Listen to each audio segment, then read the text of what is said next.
Halo semuanya, kembali lagi di channel yang receh ini. Kali ini Recengers kembali lagi akan mengungkapkan mengenai legenda-legenda dan sejarah yang ada di bumi ini. Kali ini kita akan membahas mengenai bapak matematika dunia, yaitu Al-Khawarizmi. Nah, tanpa berlama-lama lagi langsung saja kita ke pembahasannya Sobat Receh. Al-Khawarizmi adalah ilmuwan yang menyumbangkan pemikiran terbesarnya di dalam matematika. Karya-karyanya sangat berpengaruh bagi peradaban manusia. Apa yang pertama kali ada di pikiranmu ketika mendengar matematika? Mungkin beragam, tapi berdasarkan pengalaman bertemu dengan pelajar-pelajar di Indonesia, banyak yang menganggap matematika adalah ilmu yang rumit, susah dimengerti, bahkan entah akan berguna untuk apa. Matematika selalu menjadi momok yang menakutkan bagi kebanyakan orang. Padahal, secara prinsip matematika adalah sebuah metode dalam berpikir dan bernalar. Dengan matematika, manusia dapat memutuskan suatu ide benar atau salah. Matematika juga digambarkan sebagai pelajaran tentang pola, yang merupakan sejenis keteraturan, baik dalam bentuk maupun ide. Dan pola, telah menjadi bagian penting dalam perkembangan ilmu sains. Kalau kita telisik dari zaman ke zaman, sepanjang sejarah peradaban manusia, matematika selalu menjadi bagian penting dalam munculnya prinsip-prinsip sains baru. Mulai dari teknologi komputer, astronomi, strategi perang, peralatan komunikasi, strategi permainan, dan banyak lainnya selalu menggunakan matematika sebagai bagian dasar pembentukan polanya. Sebagai ilmu yang selalu menjadi momok menakutkan di kalangan pelajar, matematika justru semakin menarik untuk dicari tahu asal-usulnya, lalu bagaimana ia berperan dalam peradaban manusia. Oleh karena itu, di video ini kita akan berkenalan dengan bapak matematika dunia, ilmuwan muslim penemu aljabar dan angka nol, yaitu Al-Khawarizmi. Al-Khawarizmi memiliki nama lengkap Abu Abdullah Muhammad ibn Musa Al-Khawarizmi. Ia lahir di sebuah kota kecil bernama Khawarizm yang saat ini dikenal dengan nama Khiva, Uzbekistan pada tahun 780 Masehi. Namun, ilmuwan Barat dan Eropa lebih mengenal Al-Khawarizmi dengan nama algoritma, algorismus, atau algoritma. Saat masih kecil, orang tua Khawarizmi membawanya pindah ke sebuah daerah di selatan kota Baghdad. Di Baghdad inilah Al-Khawarizmi mulai semangat dalam menuntut ilmu. Hingga pada saat ia remaja, tepatnya di masa Khalifah Harun al-Rasyid 786-809 Masehi, Al-Khawarizmi sudah diangkat menjadi anggota di Bait al-Hikmah yang disebut juga sebagai Wisma Kearifan atau House of Wisdom di kota Baghdad. Bait al-Hikmah adalah lembaga penerjemahan, pusat penelitian ilmu pengetahuan, juga sebagai perpustakaan besar yang didirikan oleh Khalifah Harun al-Rasyid.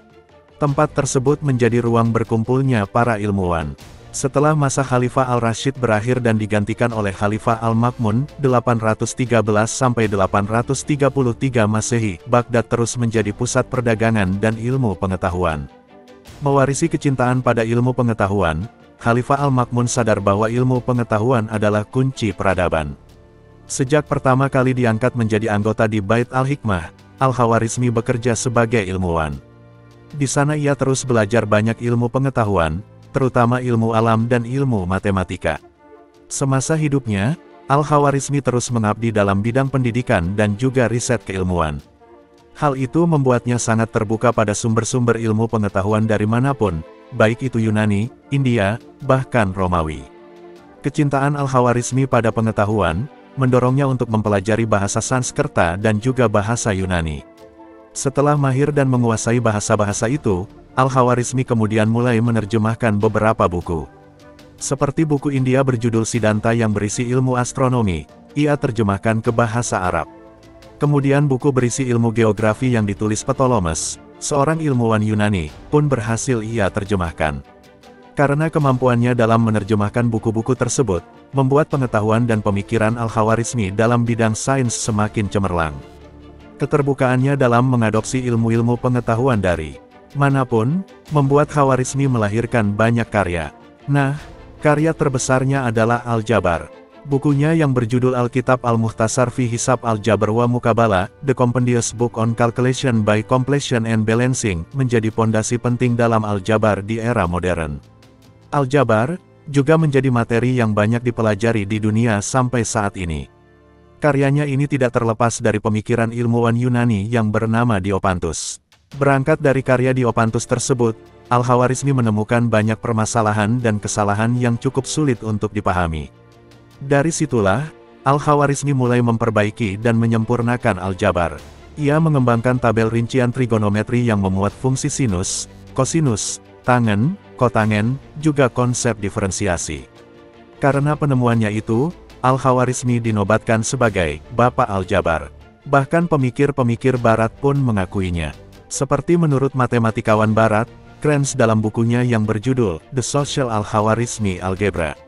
Krenz mengatakan bahwa Al-Khawarizmi lebih berhak menyandang gelar Bapak Aljabar dibandingkan Diopantus. Al-Khawarizmi juga menjadi orang pertama yang mengajarkan aljabar dalam bentuk elementer. Bukan cuma itu, ia juga dikenal sebagai peletak rumus ilmu ukur dan penyusun daftar logaritma dan hitungan desimal. Al-Khawarizmi juga yang telah mempopulerkan penggunaan angka nol. Ia adalah orang pertama yang menjelaskan kegunaan angka-angka, termasuk angka nol. Nah, karyanya dalam bidang aritmatika ini tertuang di dalam bukunya yang berjudul Al-Jam, wa Tafriq bi Hisab Al-Hind, The Book of Addition and Subtraction According to the Hindu Calculation. Di dalamnya, Al-Khawarizmi menjelaskan tentang penjumlahan dan pengurangan berdasarkan kalkulasi Hindu. Al-Khawarizmi mengenalkan penggunaan angka Hindu mulai dari 1 sampai 9, dan juga 0. Ia juga membahas sejarah angka-angka. Nah, melalui buku-buku karya pemikiran Al-Khawarizmi inilah orang-orang Eropa belajar menggunakan angka 0 untuk memudahkannya menghitung kelipatan 10, 100, 1000, begitu seterusnya. Bukan hanya aljabar, Khawarizmi juga mengenalkan konsep algoritma, yang pengaruhnya sangat besar bagi perkembangan teknologi hari ini. Algoritma adalah ilmu dalam bidang matematika, yang mengajarkan tentang langkah-langkah logis dalam menyelesaikan masalah yang disusun secara sistematis. Algoritma juga jadi jantungnya ilmu informatika komputer. Dari semua karyanya dalam bidang matematika, dan sangat berpengaruh bagi peradaban umat manusia, Al-Khawarizmi pun dinobatkan sebagai Bapak Matematika. Begitulah kiranya gambaran tentang Bapak Matematika kita ini. Tentunya Al-Khawarizmi dapat menelurkan karya-karya yang sangat berpengaruh bagi kehidupan manusia, didasari rasa ingin tahu, dan keterbukaannya terhadap pemikiran-pemikiran asing. Selain itu, kepemimpinan Khalifah Harun al-Rasyid sampai Al-Ma'mun yang mencintai ilmu pengetahuan, membuat Al-Khawarizmi bisa terus mengembangkan pemikirannya.